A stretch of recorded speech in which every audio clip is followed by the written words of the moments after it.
देवऋषी, भगत, ज्योतिषी या सर्वांकडे जाऊन आपण कंटाळलेला असतो. पैसा परी पैसा गेलेला असतो आणि सुख समाधान लागत नाही आणि ह्या जीवनामध्ये अगदी कंटाळवाणा असं वाटायला लागतं. त्यासाठी मी तुम्हाला एक बिनखर्चाचा उपाय सुचवत आहे. एक स्तोत्र आहे, ते स्तोत्र आपण म्हणायचं आहे. ते कसं करायचं मी तुम्हाला कृती सांगतो.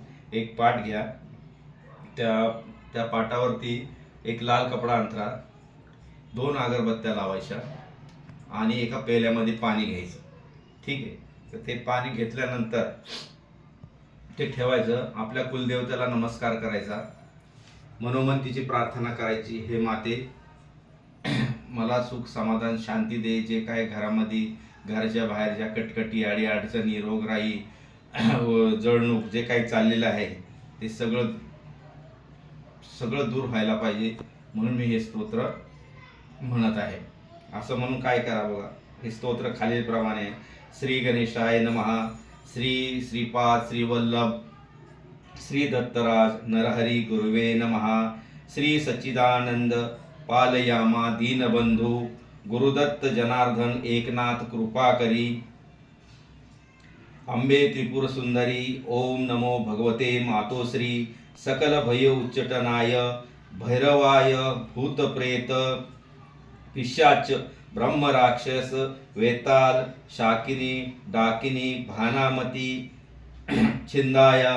ओम रा री रू य य र र व व ल ल श श दिगंबर परिविद्येत परमंत्र परयंत्र परतंत्र छेदाय छेदाय सर्व दुष्टग्रह निवाराय निवाराय जारण मारण उच्चटया उच्चटया वशीकरण शोषाय शोषाय मोहाय मोहाय ज्वलाय ज्वलाय सर्व संबंधादि बाधा निवाराय निवाराय स्वमंत्र स्वयंत्र स्वतंत्र रक्षणाय. ओम री री री हू फट स्वाहा. सकाराम सोनाजी, तुला माझा नमस्कार असो, माझी विद्या राखा, असं म्हणायचं.